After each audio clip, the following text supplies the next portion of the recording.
Welcome to the Final Ghost podcast. This is Anna, co-founder of the Final Ghost Collective and your podcast host. If you're new to the show, every season we explore the intersections of horror film and feminism, looking at a particular trope in depth. And today's episode is the last one of our season dedicated to vampires, the most elegant and the horniest of movie monsters. In each episode so far, I am joined by a special guest to dive deep into a vampire movie or two. We discuss the films in detail, try to contextualize them, and think about what works, what doesn't. Depending on the film, we also make a ton of bad jokes, so if you're on board with that, that's great. Today's episode, as I said, is our last one of the vampire season, and we've got a double bill of vampire films from 2014. First up, we are talking about Anna Lily Amirpour's excellent and extremely cool A Girl Walks Home Alone at Night, the very first Iranian vampire western, which follows the experiences of a lonesome vampire called Only the Girl. And in the second half of the episode, in a complete tonal shift, we giggle our way through a discussion of What We Do in the Shadows, a mockumentary directed by Taika Waititi that sees a bunch of vampire flatmates trying to live their best vampire lives in Wellington, New Zealand. I'm joined in this episode by film critic and Bloody Women commissioning editor Layla Latif to discuss both of these films in depth and also share an incredible Flight of the Conchords story. We have to thank our supporters for this entire vampire season, the lovely folk at Arrow Video, who bring out the very best in cult, horror and genre films, specializing in deluxe definitive home entertainment editions with newly commissioned artwork and amazing extras. They've got a vast collection now with over 500 titles released on physical media, and also have a brand new streaming platform called the Arrow Player.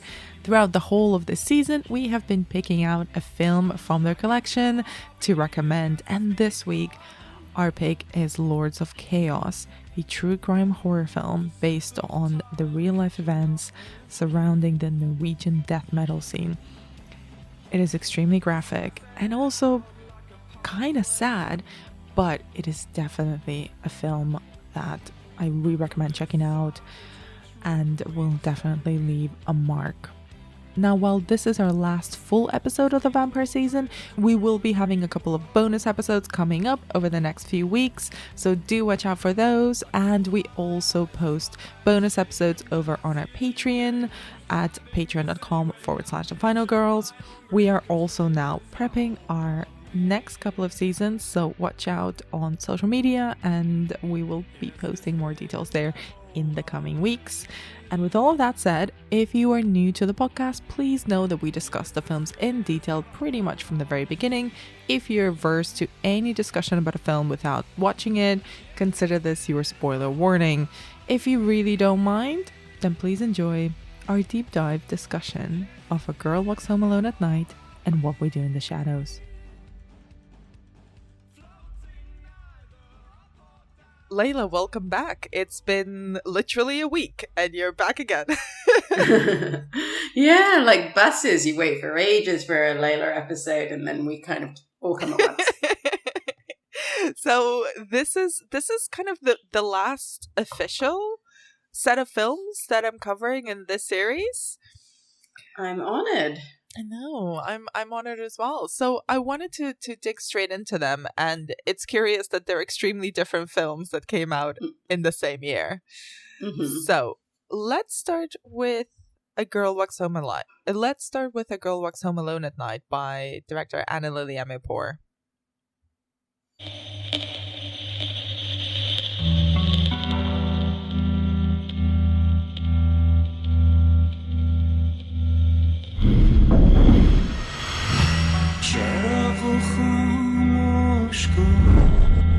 نصف شبی کجا بودی؟ دختر در تاریکی کنده قلب منو نمیدونی چیزی که میبینی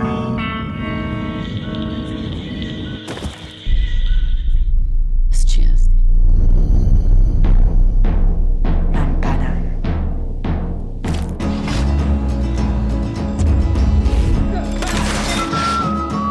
اگه الان یه دونه طوفان میامد یه دونه طوفان خیلی شدید از پشت اون کوه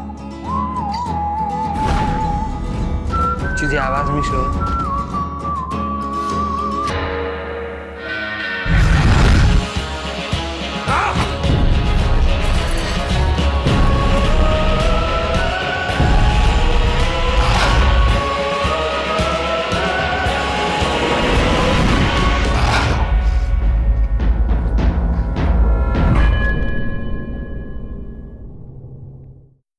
I know that you had not seen this film before recording this, so can you talk a little bit about your expectations of it, and did the film itself meet them?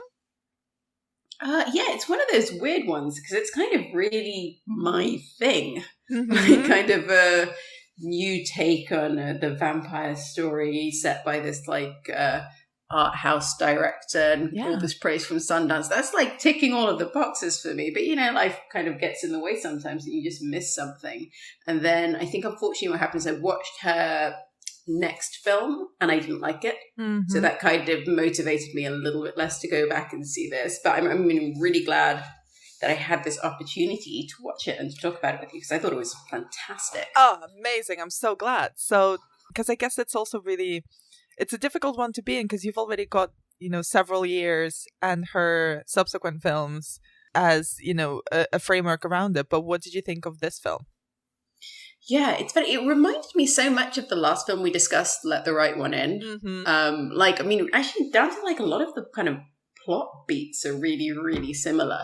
But, if I was saying that film had very little dialogue, this had this made that look like a kind of Woody Allen romantic comedy because this was so confident in these long, gorgeous silences. And what I think I've really come to appreciate this year is how hard black and white is to do. Because not to name names, one thing of Bly Manor, badly done black and white is really, really awful when you see it, and it gets that kind of sludgy, slightly brown tone. And in this, it was so crisp and cool. I think she really kind of leaned into that kind of colder grays rather than, and that gave it kind of a very a real brightness to all of the whites, and then I just loved the way that was all done, and particularly on the face of the girl. And she has this incredible face structure. It just lit her into looking like this wonderful, otherworldly being. I'm kind of surprised that the follow-up was, I really didn't like The Bad Batch, but she has something else coming out soon, so maybe that will be a return to form. I mean, I sort of kind of enjoyed The Bad Batch myself. I haven't revisited it since it first came out, but to dig into what you're saying into the cinematography, because the style of it is one of the things that I remember everyone raving about at the time. I think I saw it. No, I didn't see it. I saw the ending of it in the Q&A with Anna Lilly when it premiered at the London Film Festival, because it was where I was working at the time. It was my first job in London, and I kind of knew some of the stories of the film or the success of the film with audiences before I actually watched it. But you're very right in the sense that there is a very intense crispness to the cinematography, right? This is probably not the technical term, but it's the blacks are really black and the whites are extremely shiny. Again, not technical terms. Do not judge me. But what did you think of the way that she uses black and white cinematography and the landscapes, which are also kind of very, either interiors or very empty urban streets? It sort of feeds from and into quite a lot of different types of filmmaking.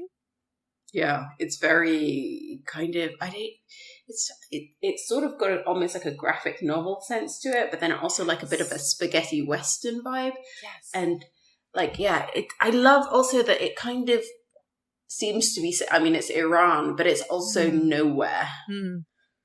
And there are those kind of wonderful, especially with Arash, he's kind of, he has that sort of James Dean rockabilly timeless American hunk about him. He's just got such beautiful hair, doesn't he? Oh, yes. Sorry, I need to come on these podcasts less corny. Like, stop kind of talking. It's been a long lockdown. Layla, you have a husband, but also I appreciate the horniness in any form. You know what? This podcast is a horny safe space, so you go off about Arash's hair because I agree. Yeah, I think I would say, even when you have a husband that you like very much, you need to go out and get inspiration to then bring back to the husband. We can't be inspired by the same image all day, every day. So thank you very much to Arash for bringing a little frisson to the energy last night when I watched this. So, what do you think about the you mentioned spaghetti westerns before, and okay. What? No, that was genuinely just like spaghetti. I like spaghetti westerns. Okay, get your mind out of the gutter. I will not, because you have drugged it there. But also, I just find it hilarious for anyone listening. We are actually recording this at like 8:30 in the morning, so this is peak horny time. What I wanted to mention was that it's funny that you mentioned spaghetti westerns, because Anna Lily referred to this film, or billed this film, as like the first Iranian vampire western. So I was wondering, God, that's so cool. It is really cool. It's like the coolest possible tagline you can have. What did you think of the way that it merged those genres, like the vampire films and the westerns? Yeah, I had to do this program where I was talking about this recent Tom Hanks film that was a western whose name I have forgotten. It was fine. News of the World, right? News of the World, that's it. And the lovely critic Christina Newland, I reached out to her and she gave me a list of like westerns to kind of go through as part of my research. And I've been getting much more into the western. And like, I love this kind of idea of like anti-heroes coming in and then being shouldered with this responsibility of like cleaning up this town. There's so much of that in this. And then also even I'm doing some research on Steve McQueen at the moment as well, and he refers to Mangrove, his recent film, as a western. So I like this idea that, like, sure, when we're remaking westerns and kind of making a very typical western, like, they often are a bit inspiring, but like going back to like these western themes can like really bring out these really cool films. And what do you think are the themes that she chooses to indulge in this film? Well, it's so many cool different vampire elements. You kind of got the vampire as addiction and all of that kind of coming through with the heroine line. Then you've got vampires like sexual repression, which is realized very beautifully. And then, but what I thought was cool is it was just a bit like avenging woman vampire. Like, she seems to pretty much just go for bad men. And like, is that something that you found in other vampire films that you've covered? This like one's vampires that seem to exclusively go for like terrible people? I've seen it as a choice from certain vampires. I think it's much more of a serial killer film trope. But what I did notice is, what was the film? It's not so much in the 70s vampire films, because they were very much about just, vampires as sex. Oh my god, I'm completely blanking on it. And then there was a film, Byzantium, actually. Byzantium, which is Neil Jordan's follow-up to Interview with the Vampire, which we did last week. They're the two lead vampires, who are both women, are mother and daughter. The daughter, played by Saoirse Ronan, kind of goes after sort of dying people. So she goes after the elderly, so she's not, taking away a life that's not about to end, which I realize has its own complications and is still murder, not excusing it, but that you can see that that's her way of justifying what she needs to do. And her mother kind of goes after bad men, but she's also like a sex worker, both in her human life and in her vampire life. So there's a lot of, it feeds into kind of revenge tropes as well in its way. But this one I think is interesting you pointed out, because it doesn't wear it so much on the nose, because it is so sparse with its dialogue, right? Yeah. And from what I understand, Anna Lily Aharonpour is like quite deaf. And that's the reason there's so much silence in her films. I believe she's deaf in one ear. Okay. So yeah, that Yeah. makes sense that like that wouldn't be the thing that you leaned on.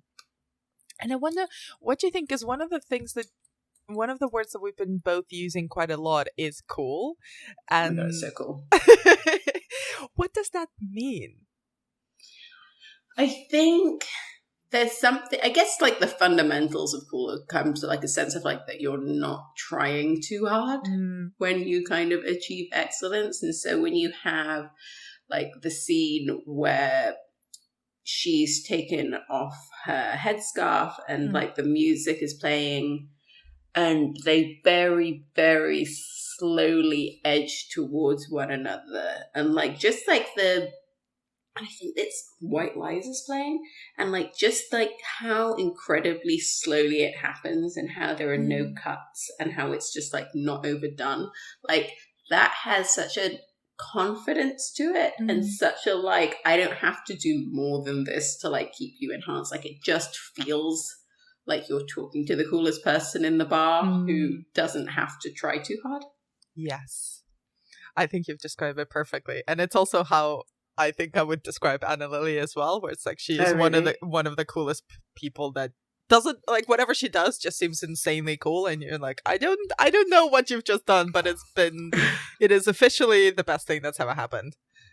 Oh, I'm thrilled. Wouldn't that be awful? That would be one of the people if you met them and they were just like really pretentious. That would be like really heartbreaking. And I wanted to talk a little bit more about kind of, well, the vampire elements of it. So what do you think? Because the key vampire here doesn't even get a name. She's just billed as the girl. What do you make of her? Yeah, I really like it. I mean, I've kind of spent a lot of time in the Middle East, and I've not worn a chador, but I've worn what I call an abaya many times. Just you know, like going to a mosque or going to like a certain holy place, I'll put on. You do feel pretty dramatic when you're in one. So I love the use of that like costuming to kind of bring out this like creature of the night, like high drama movement that she does. Because you know, it's funny because in the West they're so seen in this very like particular way, and like just like the fact that it's nice to kind of have an arm that swoops when you're wearing one, like is really, really lost. It's also visually kind of reminiscent of Dracula's cape, right? Which is one of the most iconic pieces of costume design that you can add to a vampire character. Yeah, they really lean into that. They really have that kind of like wind seems to appear out of nowhere, like, and she will just be like, you know, fluttering in the most gorgeous ways. And there's so many shots of her just, well, either in her, I'm gonna call it lair, but it's just a room, but she is a vampire, so it's a vampire's lair. And in her room or on the streets, kind of almost floating, whether it's when she's walking or on a skateboard. There's a very like sense of her being an ethereal creature. Did you get that vibe from it? Yeah, definitely. And it's cool that it kind of plays with that of like you've got this, you know, that she looks like this kind of very dramatic, beautiful, ethereal creature, but then at the same time, because of what that dress signifies, it also makes her very unthreatening to all of the men around her. Because like that's fundamentally what it's supposed to convey. So I kind of like that she played with that so effectively. And on that note, actually, and it's not something new, but rewatching it for the purposes of this, I did focus a lot on that. And it's in the title. It's A Girl Walks Home Alone at Night. That in itself has a whole baggage of connotations for women. And what you just mentioned of her sort of roaming the streets in her headdress, knowing that signifies that she's a woman and that she's not a threat. What do you make of the way that the film sort of twists that on its head? Yeah, it's so interesting, but to me it was also so similar to Let the Right One In, where Ellie's kind of trying to project as being like a vulnerable little girl, and in that kind of gets closer to their victims. Yeah, I really like that kind of feminist angle of it, of like underestimating someone because they're sort of presenting essentially in Iran just like in a female way. But then like that added with the fact that she does particularly go and kind of avenge, well, not particularly, she's not avenging women, but like she is going after like bad men and men that certainly in the film we see mistreat women to a degree. I mean, it's not entirely clear how much of it is driven by hunger.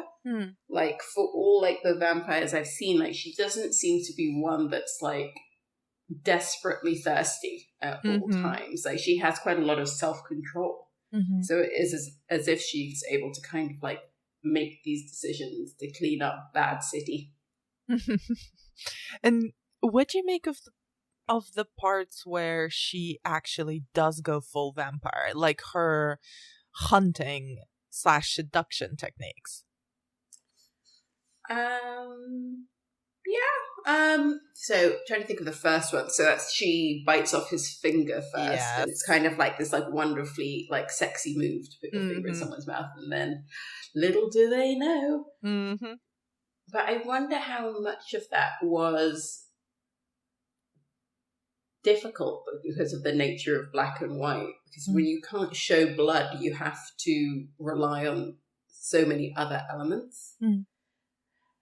What do you mean? But yeah, well, I just think like gore is just sometimes a little bit harder when it comes to when you're shooting things in black and white. You can't have like big dramatic splats of red across the screen.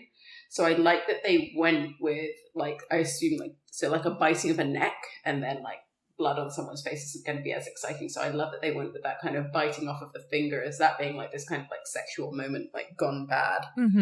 And yeah, there's something kind of weirdly tangible with like smaller violences like that. Like I fundamentally can't picture being ripped in two, but I can really feel a finger being bitten off.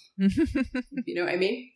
Yes, because it's something quite small and everyday. And obviously that scene in particular is like a particularly tongue-in-cheek joke where it's, you know, beware of certain, oh God, how do I phrase this without being totally crass? You feel like it's a castration. Well, yes, absolutely. No, but I think there is something about that scene where it is the power play of, we know, although, you know, up until that point, I think in the film could have gone, I don't know if you felt this way watching it for the first time, but up until that point in the film, it could have been a sort of metaphorical vampire, but that scene really makes it physical, and it plays into what we have been told a vampire is and how a vampire operates and their violence. Because, you know, I sort of was thinking, I didn't remember the violence scenes as much of the film as much as I did the kind of languid wandering scenes and the dancing scenes. I will come on to them. The dancing scenes are amazing. Oh my God. But yeah, this moment is the one where you're like, oh, okay, well, I see there's sort of a vibe. We know she's going to do something to him, but he thinks he's the one in control, but clearly isn't. So it's kind of funny to watch him think that he's in control and think that he's got the power in the situation, and it all twists so quickly and so skillfully that you almost don't notice the violence, but you kind of feel the tone of the film change a little bit. Yeah. Well, you know, we've come to despise that man so much, like we can't help but kind of be egging her on. So what do you make of I mentioned them briefly before, but there is a ton of dancing in this film. You know, dance horror is my jam. So what did you make? Is it now? I can't. Yeah. So what is dance horror? Like, I'm trying to think what other examples are what is the oeuvre of dance horror that this is like going into? Okay, well, Climax, I guess. There is not enough time for me to describe what it is. Basically, it's a thing that I came up with when talking about another film on another podcast. But it's Suspiria from 2018. It's Climax. Sure. It's The Red Shoes from the 40s. Sure. It's there's a bunch of other films as well that I can send you later. But the point being is that it's the conflation of dancing and horror, whether dancing is a prelude to a horrific image or a horrific scene, or whether it's the source of the horror itself. So I think it's like an extension of body horror, so a subgenre. Yeah. But the dancing in this film feels a lot more seductive and kind of carefree. Yeah, which I suppose is like the other side of Iran. Because, I mean, Iran is a very strange place in that way, that it's kind of both like, and that it's weirdly regressive and progressive at the same time. I mean, whether the regressive is the same way, but like, I think generally people's experience of Iranians is like the rules are so strict within Iran, but normally if you meet an Iranian person, they are quite progressive. And I think that within their own culture there's quite a lot of extremes, and that's covered here, obviously, that we're going from, you know, people in like full Islamic dress, and then we're going to like nightclubs where people are letting their hair down completely. And, you know, I don't think that that's necessarily like unusual in the Middle East, at least from my experience of growing up in and around it. Like, a lot of societies are perfectly able to kind of hold these two things simultaneously as like stuff that we do. And it's often kind of like simplified down into just like, oh no, truly all the Middle East is just kind of people on prayer mats. And do you think that this film, especially because it got such a lot of attention coming out of Sundance in 2014 and afterwards, do you think this film kind of helped dispel that understanding a little bit? Yeah, I suppose Persepolis was probably the first of which came before it. And then what was the one that came out recently that was another wonderful Iranian film about a woman in an apartment with her son and they're being haunted? Oh, Under the Shadow. Under the Shadow, yes. Yeah. There are some great female-led films out of Iran that really kind of dispel the sort of what we see in the news myth about it. And then going back a little bit to the dancing and to the characters, it's one of the ways as well that, well, I wanted to ask you, what do you think of the relationship between the girl and Arash? Oh, it's so beautiful, isn't it? I mean, it's why I kept coming back to Let the Right One In. Like, I mean, obviously theirs has got a slightly more like adult sexual frisson, but like, it's just so unbelievably sweet. Like, and you can feel their kind of nerves and their excitement just to be in like the proximity of one another. And it really kind of took me back to being, I don't know, I'm so old now. back when things like that were possible and we could go outside and meet cute boys with nice hairdos. Don't know them. Well, one day. But what do you think? Because we talked a little bit about the power dynamics with the bad men that she kills and stuff. But what do you think about the power dynamic with Arash? Because the girl does let herself be quite vulnerable to a degree with him. Yeah, it feels that way. I mean, even if you have strength over someone, they can still really hurt your feelings.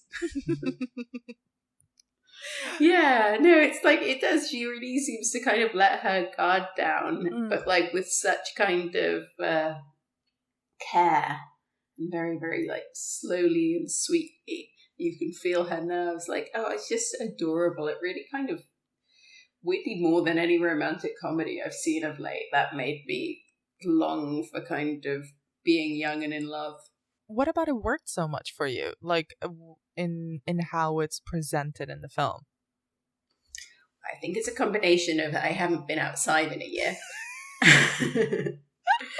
And like I don't know, I guess it's a combination. I mean, like any film, when something works, it's just like the performances and the way people look and the cinematography and just the restraint and like how friggin' cool Anna Lily Arampour's direction is, and how she just seems to have this like confidence to let things play out and not overstate things.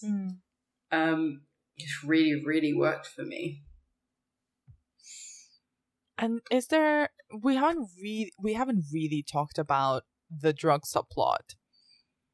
So, and there's a long tradition of vampires being used as a metaphor for drug addiction, but how do you think Anna Lily kind of uses I guess both the very 2000s American movie subplots of drug runs or dealers getting out of hand with this idea of the vampire being a metaphor for drug addiction in the film? Yeah, I mean, fundamentally, I think that's more, it's kind of almost all that is just more set up to make us feel more empathetic with the girl and the situation she is and the people that she kills. So then we can like really buy into like the romance, which I think is the core of all of this. Just like two broken people looking for someone, finding one another. And that kind of makes me think of one thing that the director said when she was being interviewed about the film, is that she wanted to make the film because she was lonely, or like that's why she wanted to make films in general. She said that, making films was a way of finding intimacy with people and of, creating friendships. And I was wondering, just listening to you speak, do you think that sense of loneliness comes through in the film? Yeah, I mean, everybody feels so alone. I mean, there's no kind of relationship aside from Arash and the girl that really means anything. If you see, he's got such a horrible relationship, Arash, with his father, and his father kind of only other connection seems to be these sex workers who he has no warmth towards. So it's like everybody in it is very cut off from a meaningful connection to anyone. But, I cannot believe someone as cool as Anna Lily Amirpour is lonely. Like, I will be her friend. Where is she? Well, I think it's deeper than that, though, isn't it? Because even when you have friends, I know this is a very Britney thing to say, but everybody feels lonely a lot of the time. And I think, if anything, this Panini situation that we've been in for the past year has only made it kind of more starkly obvious how that aloneness and loneliness are quite different. And it's interesting because rewatching this film for this a few days ago, I was like, oh shit, this is really a very cool looking, very stylish vampire film, but it's also the loneliness really shown through. And I don't know if it's maybe because I've spent a year living alone with very, very minimal social interactions, that I'm like, wow, this time round it really shone through much more than the other stuff. Yeah, it is so empty. Like, even when she walks down those streets, aside from the person that she might encounter, you don't even really feel like any of those houses are occupied. Yeah. It almost feels like one of those, those kind of developers. I don't know if they have a proper name. I'm not familiar with the proper name, but it's like in Arrested Development, those like fake neighborhoods that developers can build. Yeah, which is very spaghetti western, because they used to do that just because it was cheap. Yeah, I mean, there's entire villages in Spain that are basically just spaghetti western sets. And when this is all over, we will go there. Oh, yes. That was weirdly my first instinct about a place that I could go for any reason, please.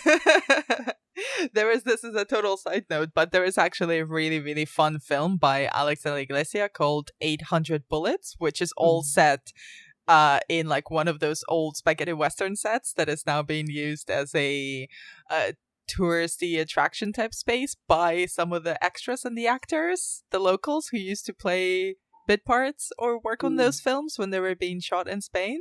That does sound fun. It's really fun. But before we move into a proper fun film, is there anything about A Girl Walks Home Alone at Night that you wanted to mention that we haven't talked about? No, not really. I just feel very grateful that this was the podcast that I was coming on, and so I actually had a reason to watch it, because it is just as much as I feel like I watch a million films a week, wonderful things do just kind of manage to get through the net somehow. Yeah, and sometimes, you know what, I quite like watching films after all the hype has subsided because you can get into a space where you're almost, if you don't genuinely like something, if the hype is all around you and it's so intense, you kind of can fool yourself into liking something because you feel like you should. Oh yeah, and you are well aware that there are a couple of films that I do not particularly like, but the hype is so big that I will take it to my absolute grave. Oh yes. Like, I've told you, and you almost screamed. Yeah. But on that note, let's move on to chatting about what we do in the shadows. Great.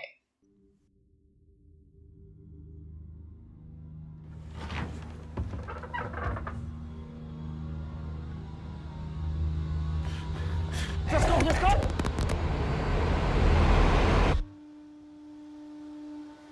It's been like this the whole time, Deacon, on dishes, and it still hasn't moved in 5 years. You're a cool guy, but you're not pulling your weight in the flat. Oh, I'm glad to hear that I'm cool.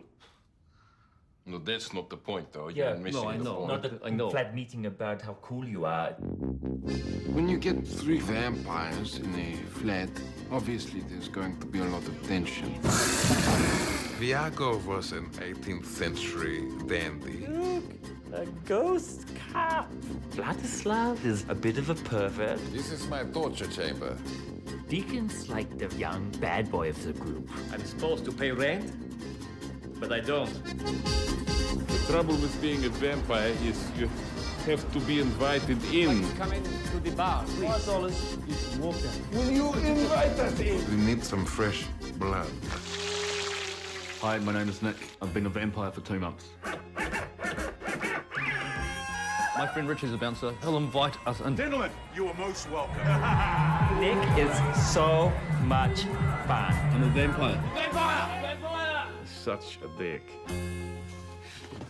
Nick, why don't you use the front door? You want to draw attention to this house, You've got a whole documentary crew following you around. You let a vampire hunter into our I don't house. let him in, I just gave him my email. He doesn't Kill you! I'm already dead! You will not eat the camera guy, maybe one camera guy.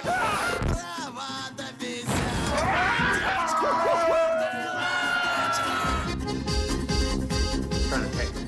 Use your legs. Wow.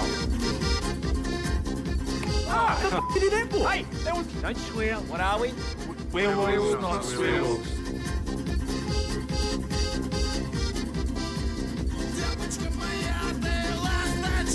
When you're a vampire, you become very sexy.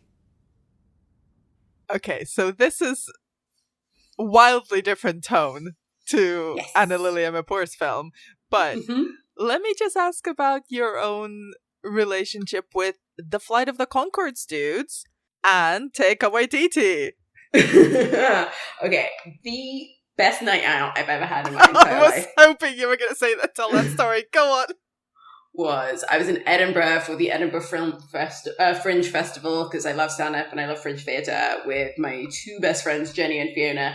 And that was the year where Flight of the Conchords, they were not particularly famous, but they were nominated for the Perrier that year for some like little show that they did. And we went to go see them and there were literally 12 people maybe in the audience. And I was drunk as I was like 19 or whatever. And I was like, just went up to them afterwards and started talking to them. And this other person said to us, you should come to this club night it was called something like Slightly Rude. Snatch. It was called Snatch. So we went with Jermaine and Brett to this club night and it was hosted by these guys called the Cuban Brothers. And there was a giant naked slip and slide all the way down the club. And there were like weirdly like shots being given out for winning like games of musical statues. And like, you know when you talk about like star power? Yeah. Like Brett is a very nice person, but Jermaine Clement is like an otherworldly being. Like when he walks towards you, he seems to be in slow motion. And he's such a good dancer. And yes, there was kissing. It was wonderful. But then for some reason we left kind of early to get chips. Wait, are you implying that you made out with Jermaine Clement? I very briefly did. My friend Fiona properly made out with Jermaine Clement because we did not have such fears of herpes back then that we would pass around this. Oh my god, I miss being young. I'm gonna stop this recording right now. I need a moment. You did not tell me this. I was not ready. Oh, did I not? Okay, sorry. Oh my god, he's so gorgeous, and it was just like the most fun night ever. So with all of that backstory, and what did you expect of the film when you first saw it? Like, when did you first see it, and did you love it when it came out? And is it a film that you've revisited much since? Yeah, I've always been a fan of theirs. I liked Eagle vs. Shark and Boy. So generally a big fan of the kind of Taika Waititi oeuvre. And I think New Zealand humor weirdly actually works for me. Like, I like their kind of deadpan. There was another one, another horror comedy recently called Homebound. I thought was really funny as well. So yeah, I went to go see this at the cinema with my husband, telling him the Jermaine Clement story like twice as we went there, and then like a third time as we went back. And I really, really liked it. But I do remember at the end of it saying that like, oh, this would be better as a TV show. And I think I was right. Oh, controversial. Yeah. Please elaborate. I mean, this comes from a place where I love the film and I love the TV show. But I want to hear what you think. You think the TV show is better? Yeah, I just think that comedy tends to work better in TV show form. I mean, like, obviously there's a million examples of that not being the case, but like, I think sometimes when you have more time and just have to get to know these characters, you can kind of play more into like smaller things because you don't have like, oh, okay, we've got 90 minutes or so to like establish who these people are, create some sort of tension, and then like resolve it by the end. Whilst I think over TV you can just kind of like go into like really weird little plot lines that are so funny. Like, I was watching a couple of episodes of it last night, and there's just one where Matt Berry, to get out of a bill, goes and becomes a women's volleyball coach and like runs a bar, and it's so stupid, but it's like you couldn't explore just like a wild side storyline and have, you know, stuff like that happen in a film. But having said that, I do think the film is great, but I think it is a better TV show. I mean, I would have loved to see the TV show with these actual characters, with Viaga, with Vladislav, with Deacon. Well, they do appear. They do a bit, but they're not the main ones. No, although that said as well, I would love for Nadja to be in this film. I know. I was actually a little bit nervous about Nadja when they introduced her in the TV show, because, like, you know, sometimes there's just like, oh, and here's the girl one, and they don't really like give them as much to do. But I really think what's she called, Nastasia Dimitriou? Yeah. She's really like made that character probably my favorite now. Oh, 100% agreed.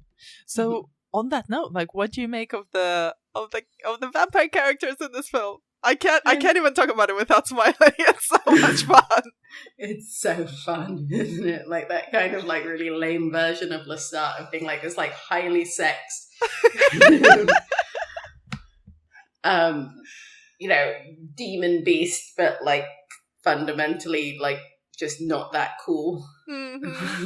Yeah, I think it's so funny. Like, and I think that like all of the little bits that they kind of lean into with like the impracticalities of being a vampire are so funny. Like the whole thing of when they have to get dressed, that they have to describe things to one another and like use mannequins to put together their outfits. Like those little details are so funny. And also the relationship between them and the way that they, like, every single thing that they do is a little nod and wink to a previous vampire film, isn't it? Yeah. I love, because they've got literally Nosferatu in the basement. Yeah. And what did you make of kind of all of those little nods, which go from, you know, having Nosferatu in the basement as like the dirty flatmate who never cleans up, to your lost love, Jermaine Clement, being essentially Gary Oldman's Dracula. Oh my god. Like, well, he's my lost love, so yeah. It's just so perfectly realized, even down to like, I think like they're all of actually extremely talented physical comedians, so like they took on these like physicalities, and I think Taika Waititi was maybe the best at it, of like really kind of like using his wrists to kind of create a lot of flair that was just so hilarious as the kind of like dandy vampire. But I think one of my favorite lines is the fact that Jermaine Clement is supposed to be 16, but like just back when he lived, like 16-year-olds had a very hard life. Yes. I mean, this part of the episode is just going to be us talking about the things that we found the most fun about this film. Yeah. But does the like mockumentary format work for you in general? And do you think this film, I mean, we both love it, so I know what the answer is going to be, but like, do you think it uses it well? Yeah, definitely. And it's because mockumentary is a little bit overdone.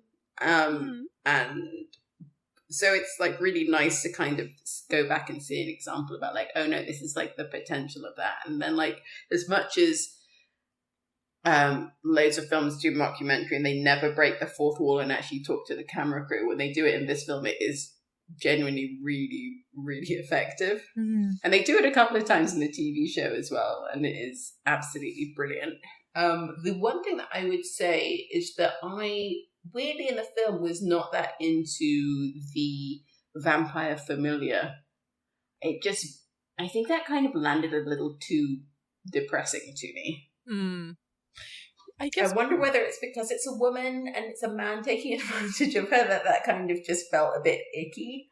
Yeah, I mean, and she does address it. She's like, you know, oh, if I had a dick, I would have been bitten years ago, which I thought was quite funny and very true. But yeah, I guess this is the part where what you were mentioning about the TV series just having more time to develop these side stories and these side characters.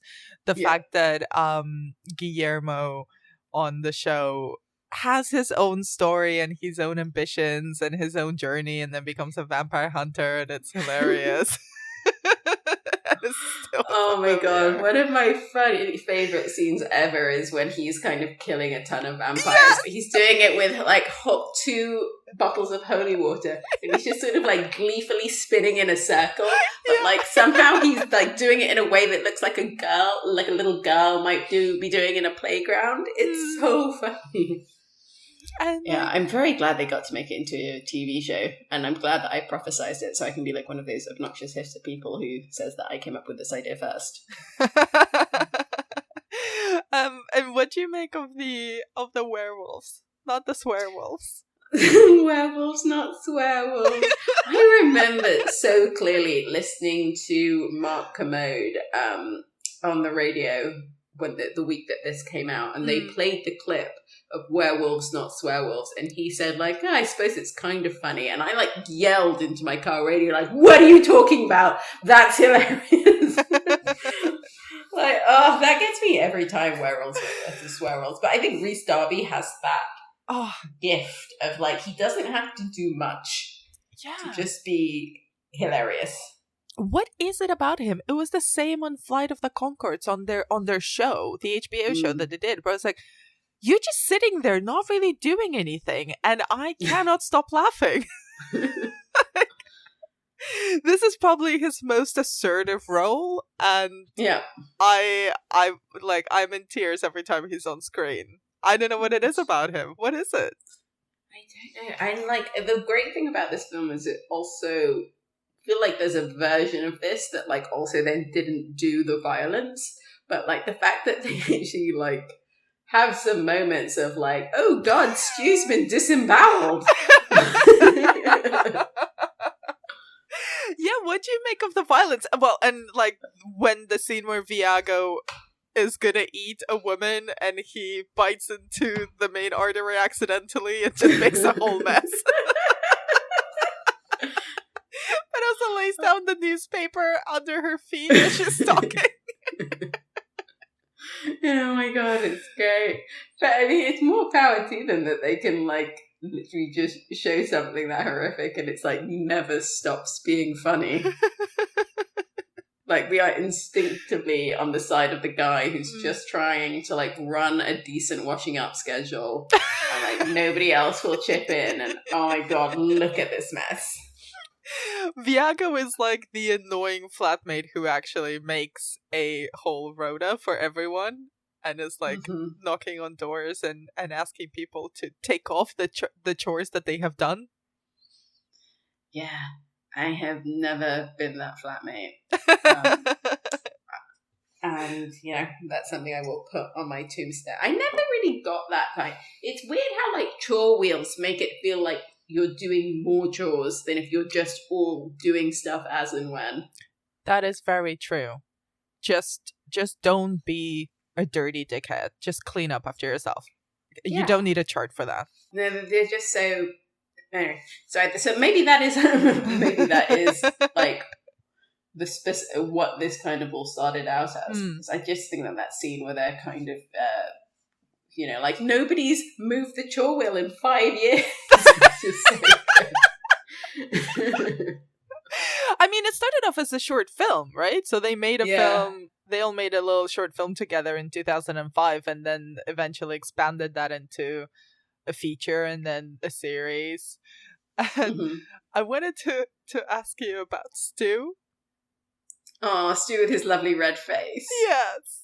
But I just love the idea about, like, sometimes we all know a Stu. There's just somebody who's just like, yeah, I like having that guy around. Like, and it's not because they're a big personality. They're just, like, a really solid guy. They've always got a pen when you need one.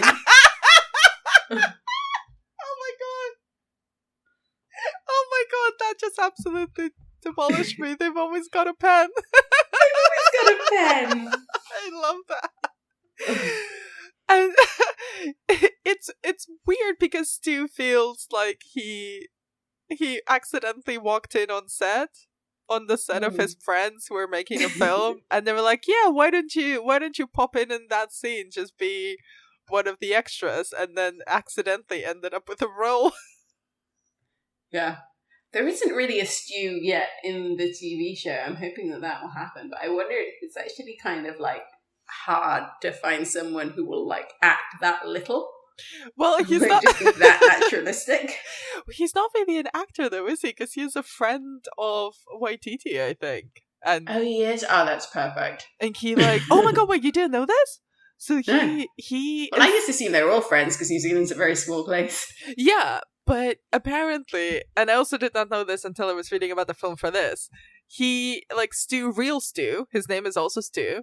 He's an IT guy, and he was just pals with Waititi, and he didn't know that his role was going to be so big until he watched the film at the premiere, and I love that fact.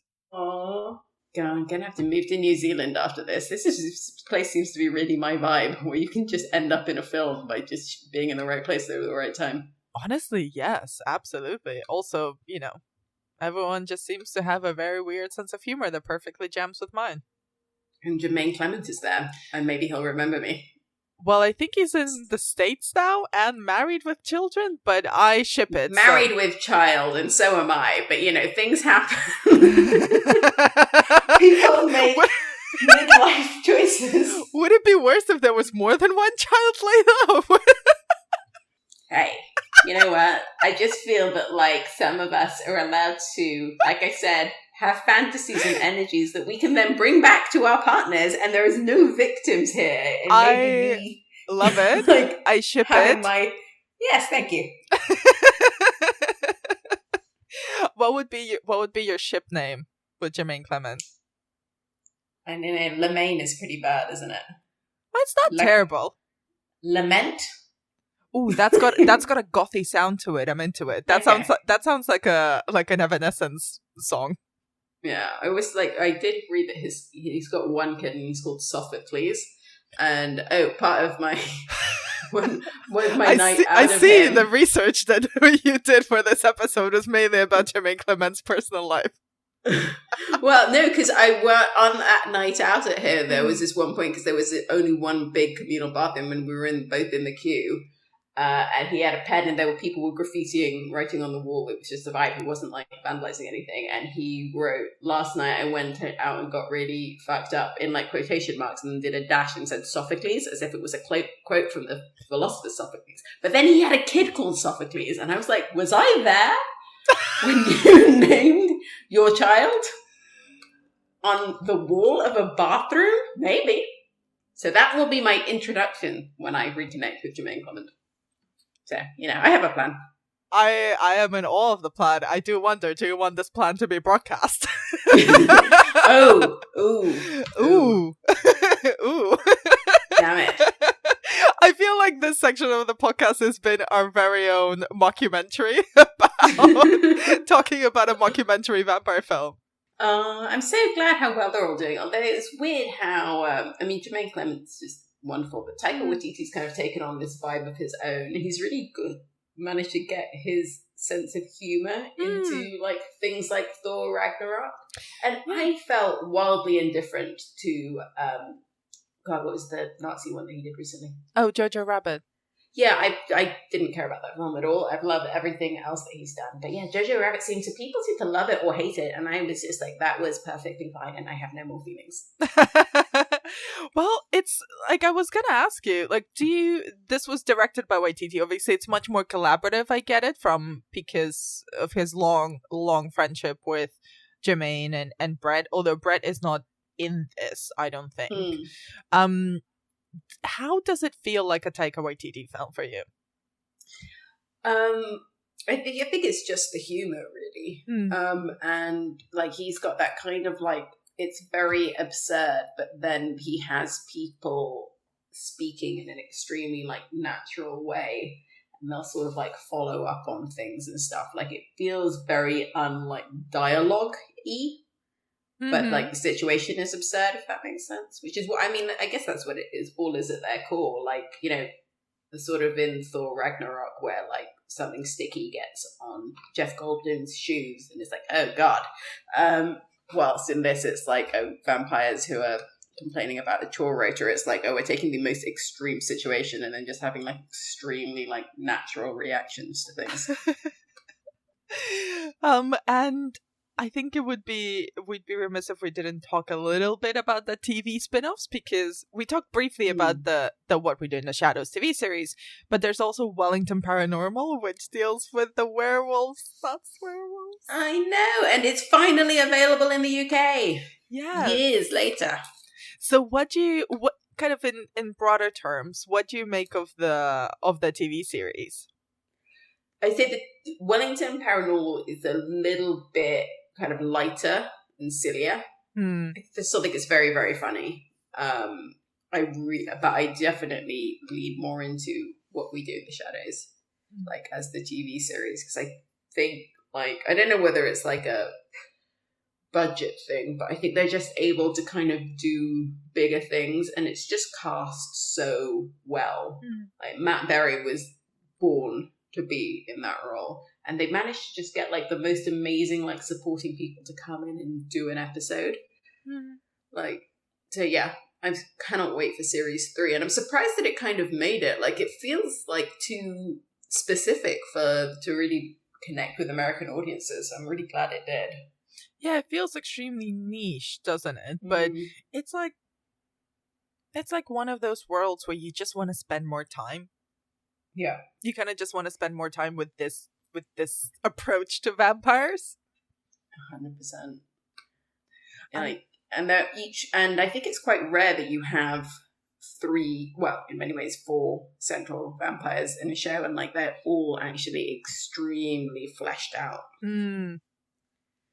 But yeah.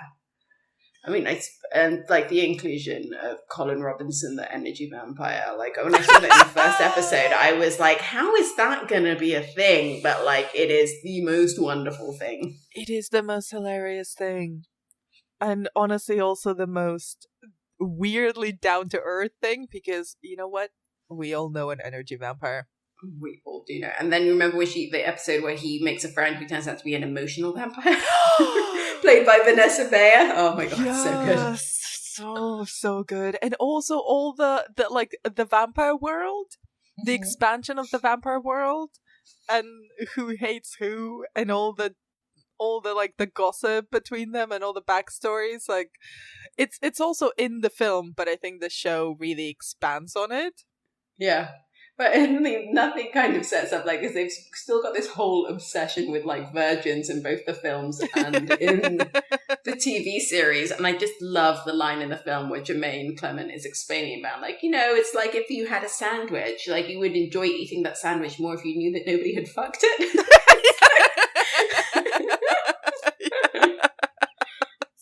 Because you just assume he's about to say take a bite. Oh, it's so good. It's so good. I mean, it's kind of almost difficult to talk about a film where you literally have nothing bad to say about it. It's just so fucking perfect. It's so great. And I think it's just like also been lent to by how well Taika Waititi's career has done. He's clearly able to call in all these favors. And so in the TV show, there's so many like brilliant people that are coming in for like 2-minute appearances. Well, there's a little cameo by Tilda Swinton, which I think is like a beautiful little tie-in to Only Lovers Left Alive. Yeah. And Danny Trejo was the one I was very excited about. And Evan Rachel Wood, which is a tie-in to True Blood. Yep. Who else appears in that scene? Wesley Snipes. How did we forget Wesley Snipes? Oh my god. Yes, Wesley Blade Skypes in, right? Yeah. Oh my god. Okay, well, I really want to go and rewatch Wellington Paranormal and What We Do in the Shadows, the TV show, alongside. I know. I watched like 4 episodes last night as I was going to sleep, and like it is so rewatchable. And I think that's the thing about the best comedy, and I feel that way about Arrested Development, but about not that much more. About like each time you come into it, because there's so many tiny little jokes and gestures that it's so rewatchable. Is there anything about What We Do in the Shadows, the film, that we haven't mentioned that you wanted to bring up?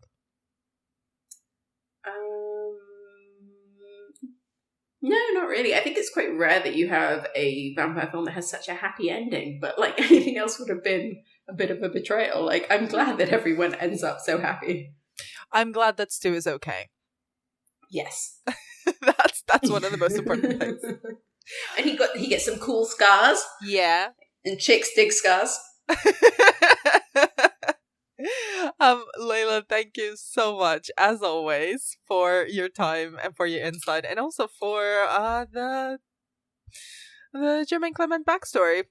That was very special. Pleasure. Thank you. So, where can people find more of your work online? Yes. So I will be in the next issues of Total Film and of Little White Lies, and new column with Curzon coming up. Beautiful. Thank you so much. And that's it for this episode of the Final Ghost Podcast and our vampire season. You can find us on Apple Podcasts, Spotify, or wherever you get your shows. If you can, please do leave us a review on Apple Podcasts or a rating. It genuinely really helps, especially while we're not publishing regular content. You can find out more about what we do over on our website, thefinalghost.co.uk. Subscribe to our weekly newsletter and follow us on Twitter, Instagram, and Facebook at The Final Ghost UK. You can also head over to Patreon/The Final Ghost, where we'll be posting bonus episode and more goodies. And you can follow Layla on Twitter at Layla Latif, and I am over there as well at Anna B. Demented. Thank you for listening. And if you enjoy vampires, then definitely dive back into some of our previous vampire episodes. And we will be posting some bonus ones in the coming weeks.